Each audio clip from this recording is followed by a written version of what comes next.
Good day mga JT sa kalam. Ngayon nga pala po ay January 19, 2025. Magandang umaga nga pala po sa mga ka-JT natics natin. Shoutout po sa mga nanonood at nagpa-follow sa akin at nagsumusuport at nag-review. Maraming salamat po sa inyo lahat. Very appreciated. Sana po i-follow nyo pa po ako. Nagmamakaawa na po ako. Hindi, joke lang po. Salamat po sa nag-follow sa akin. At dito po mga ka-JT. Siyempre po, Sunday ngayon, magra-ride po tayo at magpapapawis. Wala naman po tayong pinaghahandang ride. At dito po mga ka-GT, wala po ako nakikita pang mga nakatambay dito na mga legit pool agent sa pansol namin. Sa lahat po ng gustong maligo rito, marami po mga resort dito. Depende po sa resort na gusto nyong paliguan. At hindi pa po busy yung aming talipapa. Marami na pong nagtitinda. At siyempre, dadaanan po natin si Lady Cuevas, ang Queen of the Talipapa ngayon. Siya po ang pumalit sa dating queen na alam nyo na kung sino yun. Basta taga-pansol kayo na kaklose ni Ate Janet. At yun nga po mga ka-JT, lampas lang po tayo dito. Paglabas po natin yan, payupi na po tayo. Dumaan lang po tayo sa may Monte Vista, Pansol po, papuntang Bagong Kalsada, papuntang Pitanya, boundary po ng Los Baños at Calamba mga ka-JT. At dito po nakita ko si Tolambo, nagbabarker po yan minsan. Siyempre may pamilya po, kailangan ng extra income kahit Sunday, wala po siyang trabaho. At tumawid lang po ako dyan mga ka-JT, nakita nyo naman po napakaganda po ng panahon ngayon. At dito nga po pala mga ka-JT, hindi ako masyadong pawisan, gawa po na ng sobrang lamig. 6:30 na po na umaga yan pero napakadilim pa po mga ka-JT. Hindi ko po alam kung napakahaba po ngayon ng gabi. At syempre hindi tayo magpapakyut. Panay po lingon ko dyan kasi nakikita ko po at naririnig ko po yung dagsa ng sasakyan. Kaya medyo nag-iingat po tayo. Dito lang po tayo sa tabi. Panay lang ang pakit ko dyan kahit hindi po tayo cute. Sana all mga ka-JT nagpapinawisan at wala po tayong kasama ngayon. Dahil si Pinsan Chino ay alam nyo na, intindihin nyo na lang po. At saka si paring Darwin na may trabaho po. At dito pa mga ka-JT, solo ride lang po tayo. Pero hindi na po tayo lumayo dyan. Papunta lang po tayo ng UPLB. Sa favorite na lagi ko pong pinagra-ridean. At shoutout nga pala po kay Kuya na umovertake sa akin. Siyempre, naramdaman ko po yun. Sa mga bikers po, hindi porke po na may bike lane ay tayo atin na yon. Siyempre, meron din po mga sasakyan na kailangan din pong dumaan doon. Pag tayo po inahagip ng hangin lang yan, taob tayo, di makina po yan eh. Kaya medyo iba yung pag-iingat po tayo. Ang maging katwiran na lang po natin sa pagbabike ay tayo tumabi na lang po at wala naman po tayong magagawa talaga. Kung may maka-encounter kayo na medyo balasubas na driver, unawain nyo na lang po para hindi tayo naabala. At yan, syempre, panay lang po ang pakit ko. Nakita nyo naman po, hindi po nag-uulan. At salamat kay Papa G, tinigil na po yung pag-ulan. Pero ayan, nakita nyo naman po, pasikat na po yung araw mga ka-JT. At sobrang lamig po niyan, hindi po tayo pagpawisan, nakakatamad pong pumadyak, pero kailangan po natin para ma-stay po yung stamina. Para po sa may darating na long ride, nakahanda po tayo. Hindi ko po alam kung kailan po, basta ako po ay busy po ngayon hanggang February. At kailangan po natin ng extra income mga ka-JT. At yun nga po, malapit na po yung isang pagdadrive ko na 5 days po tayo mawawala. At sa sa Sabado at Linggo po ay may lakad po tayo mga ka-JT. Hindi po tayo makakapag-ride at siguro makapag-walking tayo sa pupuntahan kong lugar mga ka-JT. Sa lahat po ng mga tropa natin, shoutout sa inyo. At yun nga po, pag-alis ko po ng crib ko, hindi ko po alam na meron po palang pangyayari doon. Pag-uwi ko po, tsaka ko lang po nalaman. Siyempre, hindi po tayo chismoso. Chismoso lang po tayo pagka chinichismisan ko yung sarili ko. Lalo pag sinisiraan ko sa sarili ko yung mga kapitbahay ko. At siyempre, sana all naka-pink na medyas. At tuwa po ako sa kalandian ko mga ka-JT. At ayan po, dire-diretso lang po tayo. Kahit kinunan ko lang po yan kasi tinatamad po akong pumadyak. At syempre, ipeplex ko lang po yung pink na medyas ko. Sa susunod po, violet naman, no? Kaya purple, mga ka-JT. At ayan mga ka-JT, palampas na po tayo ng Pitanya dyan. Medyo may kalamigan po yan. Tapos papunta na po tayo ng Bagong Kalsada. At yung Baga Manila, sarado lang po. At dinaanan ko po yun. Dito po mga ka-JT, marami na po tayo nakikita mga sasakyan. At syempre mga ka-JT, pagkalampas ko po dyan, dire-diretso lang po hanggang sa boundary. Makikita nyo naman po, Kalamba pa po yan. Makikita nyo po sa parol. Pag nakita nyo na po ng dilaw at red, ibig sabihin, Los Baños na po kayo. Na parol, mga ka-JT. Yan po yung palatandaan ko, lalo pagka po sa boundaryhan dito sa Calamba City at Los Baños, Laguna. Sa mga taga rito po sa Laguna, kung alam nyo to, nasabi ko na po, kaya hindi na po kayo manghuhula. Joke lang po. Peace, brother, sister. At ito po mga ka-JT, syempre, papapawis lang po tayo na hanggang hindi naman po tayo pinawisan ng gusto. Ang kailangan ko lang po mag-exercise kasi po talaga naiinggit po kay tatay na 67 years old na lagi ko po nakikita dito tuwing umaga. Sobra pong lakas niya, 67 years old, pero lagi po siya napanik ng Picard mga ka-JT. Talagang exercise niya raw po yun. Nakakwentuhan po namin ni Pinsan Chino yun nung nag-aambo na magkatabi ko kami. At saka nga po ako kay tatay na 67 years old ay nagbabike pa at nagpipedal pa. At ito po mga ka-JT, bagong kalsada na po ito.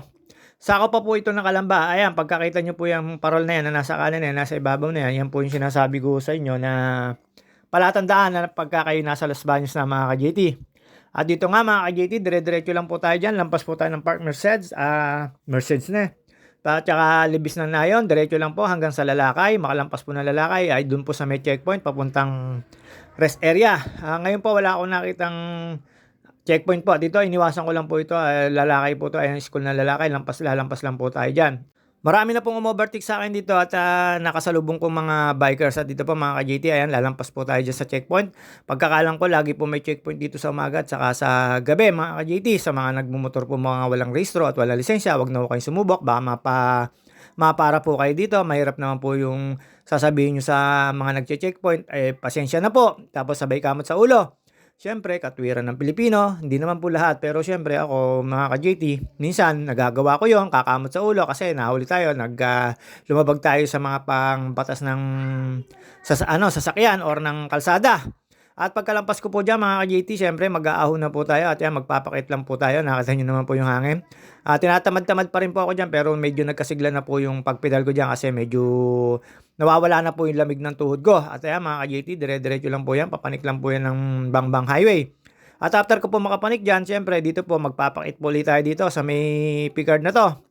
Ito po yung magandang spot na dito sa Picard na pinagpapahingan tapos na pinagjajagingan. Natutuwa po ako, ang dami na pong dahon-dahon na buhay dito at maganda na po yung view.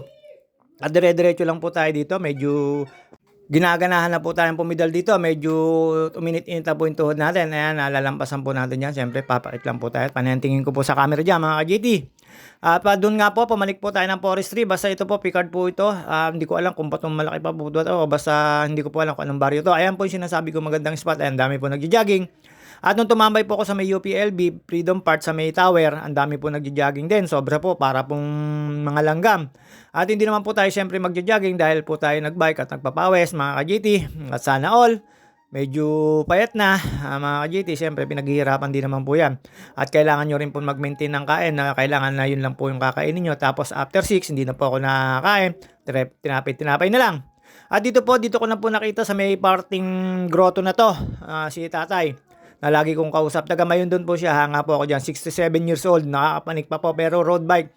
Pagpalasong po ay nababa na lang po siya kasi takot na raw po siya kasi na-aksidente na siya dati. Pero pagpahon, nakakasalubong ko po yan. Ayan, dyan makikita ko po siya dyan sa may parte ng grotto na ka-JT. Dito po sa grotto, kukunti naman po yung nadaan dito sa sakyan. Kaya medyo nakapag-video na maayos. At yan mga ka-JT, pababa po tayo dyan at dahan-dahan lang po tayo. Diyan ko na po makikita si tatay at galing daw po siya doon sa may grotto.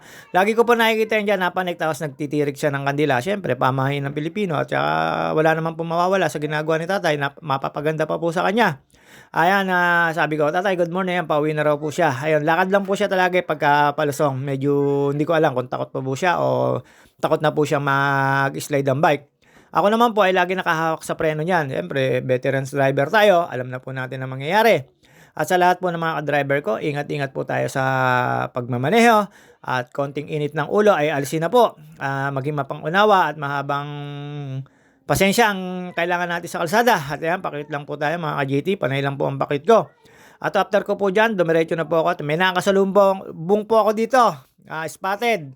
Huli pero hindi kulong. Si Master Gerber, dito po nakasalubong ko na siya. Master Gerber Katapang, shoutout sa iyo. Tawa po siya ng tawa dyan. Dami rin makakasalubong. Bakit ako pa? Ayan, spotted. Huli, pero hindi kulong. Wala po yung pinakamalakas na kasama niya, si Chris Mart Cabrera. Ayun, kumabay po sa akin. At after po na mga ka-JT, balik na po natin ang camera sa sarili ko. At ngayon nga mga ka-JT, tambay-tambay lang po ako dito at nung pag-uwi po ay nagulat ako na meron po mga mobil at yun nga po may mga nagchismis sa akin pero hindi ko naman po alam at sabi ko ang mahirap ng chismis na yan at yan papanik lang po tayo dyan mga ka-JT, marami na po ako nakikita nagja-jogging at walking dyan at may nakita rin po, may nakita na rin po ako pumapanik dyan na nakabike ako, syempre ayan, medyo mataas na ahon na yan. At nag-high gear po tayo dyan. Siyempre, paahon po. Kahit pa paano po, kailangan po natin ng mataas na gear dyan. Para makaahon tayo ng banayad po. At yun nga po, hindi naman tayo naghahapit. 1-2 lang po lagi ginagawa ko dyan mga ka-JT. At ayan, pagkatampas ko po dyan, At paikot na 'yan at dumaan po ako do'n sa mga spot na meron pong sasakyan na nasa ilalim at, mga ka-JT ang dami na pong mga ano diyan, mga naglalakad. Dito po kasi sa UP marami pong nagwo-walking dito lalo 'pag Sunday. At 'yan pakit-pakit lang po tayo. Iikot lang po tayo diyan papuntang sa may guard, sa may papuntang forestry pero hindi po tayo papanik at after ko po diyan makaikot mga ka-JT, tambay na po tayo sa may Freedom Park. At sa Freedom Park siyempre, sightseeing tayo, ang dami po nagjo-jogging, family, tropa, tapos mag-isa, minsan may couple, mga ka-JT at naglalakad lang po sila. Ang kalimitan ko po nakita na nagwo-walking mga naka-jacket kasi sobra po lamig talaga mga ka-JT at ayun nga po, after ko po makahon dito at makaikot ay tambay na po tayo sa Freedom Park sa May Tower, sa favorite ko po. At picture-picture lang po, inom-inom lang po tayo ng tubig at lingon kunyari sa kanan, lingon yung kunyari sa kaliwa. Wala naman lilingunin sa kanan kasi baseball field po yung nasa kanan na yan. Sa kaliwa po marami po kasi ang dami po nagjo-jogging. At ayun nga, tuwan-tuwa po ako dyan. Siyempre, ang dami pong nagjo-jogging dyan. At pinakausap po ako sa isang bikers dyan. Yun nga, kwentuhan kami ng kwentuhan. Pero ako hindi ako nagkwento kasi hindi naman po siya masyadong hamburger. Kaya sinasagot ko lang yung mga kinukwento niya. Gusto niya raw maging malakas kasi naglalakad pa raw siya sa may papuntang Picard. Ang sabi ko, stay lang, wag mo nang pilitin maging malakas, dahan-dahan lang. At yun nga, sabi niya ganun ba yun. Tapos sinuruan ko siya ng technique na para hindi siya masyadong mapagod at para hindi siya masyadong maano yung tuhod. At yun nga, yun daw yung gagawin niya. At di na po siya nagtagal dyan at umalis na po siya at nagpaalam, tinesting yung gagawin ng turo ko. Sana maging maayos. At ito po mga ka-JT, yung turo ko pong yun, sana maging maayos at magkikita raw kami sa linggo ulit. Wala naman ako sa linggo. At yun nga po, aalis tayo. Basta lagi daw ako makipagkwentuhan sa kanya. Sabi ko, sige, wala namang problema kung kwentuhan lang. At mga ka-JT, dito po, hindi na po ako nagtagal dito at umuwi na po ako. At yung pag-uwi ko nga po, mga ka-JT, nagulat lang po ako. Pagdating ko po sa amin, ay meron nga po mga mobile. Hindi ko po alam talaga kung anong pangyayari. At syempre, mga ka-JT, picture-picture lang po tayo dito. After po natin mag-picture, at yun nga po, medyo nilalamig tayo dyan pero hindi naman po ganun kalamig na kasi medyo pinawisan na po tayo pero yung tuhod ko dyan medyo nilalamig mga ka-JT kaya medyo hindi na po ako ayan, nagre-ready na po ako para sumibat pa uwi at yun nga mga ka-JT meron po akong mga kamarites sa Pansol at meron akong chinika kay Marivic, my friend at yun nga pagdating ko po ng Pansol nagulat lang po ako na may mga sasakyan po ng kampang kapulisan, pangkalawakan at hindi ko po alam kung anong pangyayari basta pagkatapos ko po rito mag-bakyut mag-enjoy at manood sa mga nagbabike at pagtapos makipagkwentuhan sa isang naging tropa. Bakit dati yung may na tropa rito si Utol Toto Haka, hindi ko alam kung nasa na yung lagi niyang kausap na hindi ko alam kung Mountain Peak ba yun o Paxter na bike. Hindi ko na po siya napapansin, baka hindi na po siya nakakapag-bike.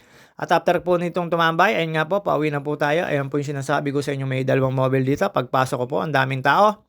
Marami po nagchika sa akin, syempre hindi ko naman po pinansin kasi hindi naman tayo chismosa. At ayan, ang apo ni Ate Lilia na asawa ni Kuya Efren na nasa dulo, De La Vega. At dito po, dire-diretso lang po tayo. Makikita nyo po dyan yung aming resort na free. Marami na po naglalaba dyan mga ka-JT. Ang dami na rin pong naliligo. Ay wala pa po kasi sobrang lamig po. Pagkatapos ko po dyan masilayan yan namin at makikita nyo po kaya tisanang tindahan ng almusal. Dito po, pagkanan po natin kay Ate Baby. Diyan daw po papasok yung may mga aberyang pangyayari na hindi natin inaasahan. Hindi ko po alam kung ano po. Basta marami po nagchismisan. Ayan, meron po mga naka-uniforme, officer. At pagkalampas ko po doon, siyempre, chumismis po ako sa mga kachismisan ko, mga kamarites ko. Dito po sa Ilog, si Ate Amor, si Ate Pina, si Marivic, at si kinakapatid na Baby Jane, at si Cecil. At yun nga po, chinika-chika ko lang po at biniro ko si Marivic. Sabi ko, na-segway, tawa ng tawa. Siya naman po nagsabi sa akin na na-segway daw. Hindi ko po alam kung sino yung na-segway. Basta ang sinabi ko, ay may nagsabi sa akin na, ayun nga, tamang tawa ng tawa. At nakasalubong ko po dyan si Chiki. At si Pare Lolong, ayan po ang kachismisan ko ba yung mga yan, mga ka-JT. Nandito po tayo sa, sa hand carry laundry shop. Ayan, manual laundry shop, mga ka-JT. Ayan po, mga naglalaba dyan, mga ka-JT. Pagkatapos ko po chumismis dyan, lumampas na po ako. At nag-request pa, nakunan daw sila ng video. At dito po, mga ka-JT, siyempre, palabas na po tayo. Pinuntahan ko naman po yung kumari ko. At yan, si Yokai. Yokai, shoutout sa'yo, Yokai. May chinichismis po sa akin yan. Hindi ko alam kung ano yung chinichismis niya. Yung daw dun sa may papasok doon. Yun nga po, andyan si Normie, si Larry, si Jin Luzon at mga tropa natin diyan. Hindi ko nakita nakatambay ganyan si Paring Lolong. Ayan, binubusit ko po yan. Nahingi ko ng sabila. At dito po mga ka-JT, nakita nyo naman po, ang dami pa rin tao doon sa may tindahan ni Ate Baby. Hindi ko po alam kung ano talaga meron, pero hindi po ako lumapit para hindi halata na nachismis tayo. At inikot-ikot ko lang yung camera para kunyari nagbibideo, hindi halatang chumichismis tayo kung anong pangyayari. Basta meron pong nangyari dyan na hindi maganda. At ayun, si Ate Cecil lumampas po. At mga ka-JT, pumunta po ako sa may tindahan ng pandesal. Ang dami pong pandesal at naalala ko, meron nga palang binili Ate Mon ko sa akin na tinapay, kaya yun na lang po yung kinain ko. Ayan, paikot-ikot lang po ng kunyari yung camera para hindi halata na nachismis tayo. Pero gusto na makalapit niya, ayaw pa lumapit, gusto na magtanong niya ni JT Sakalam, pero pinipigilan ng sarili. At ayun nga po, pagkatapos ko po dyan, nakita ko po yung si Rowena Huen at si Tita Ochi. Doon na lang ako chumismis at niloko-loko ko. Ayan, nakita nyo naman po yan. Hinabol ko pa yung dalawa at si Rowena Huen. Napakataba mo, para pang naka-face mask ka, pahay-hay ka pa. At ayan nga po mga ka-JT, chinichismisan ko yung dalawa at iniwan ko na si Ate Boneng at iniwan ko yung dalawang yan at tuwan-tuwa ako dahil kung ano raw yun. Ba't daw ang daming tao? Kahit ako hindi ko alam, kaya hindi ko na-chismisan nyo. Pasensya na. Gusto ko man lumapit. Hindi ako makalapit. Siyempre, alam nyo na. Minsan lang tayo ilalim tayo mag-chismis. At saka siyempre, Tupperware tayo. At yan, tinuro ko sa kanila yung sasakyan. Sabi ko, dyan na lang sila magtanong. Tawa ng tawa. Mobile kasi yung pinagtatanungan. At yan, pagbalik ko, nakita ko po si Conchita Di Magila at si Cheche, na kapatid ni Pelang Rachel. Sabi ko, sundan niya na yung baby niya. At yan, si Conchita Di Magila. At yun nga, pauwi na po ako, mga ka-JT. At sa pag-uwi ko po, syempre nakita ko naman si Paring Lolong ko at tinanong ko po kung nandiyan na yung truck niya at tapos na raw po mag-akot. At yun nga mga ka-JT, see you on my next video. Hanggang dito na lang po tayo. Shoutout nga pala po sa mga followers ko. Maraming salamat po kahit konti kayo. At dito po mga ka-JT, waiting lang po tayo dyan na maichismis hanggang sa ako'y pumasok na ng bahay ko pagkalampas si Paring Lolong. Hindi na po ako nag-chismis dito mga ka-JT kasi po siyempre medyo maselan po ata yung i-chismis na yan at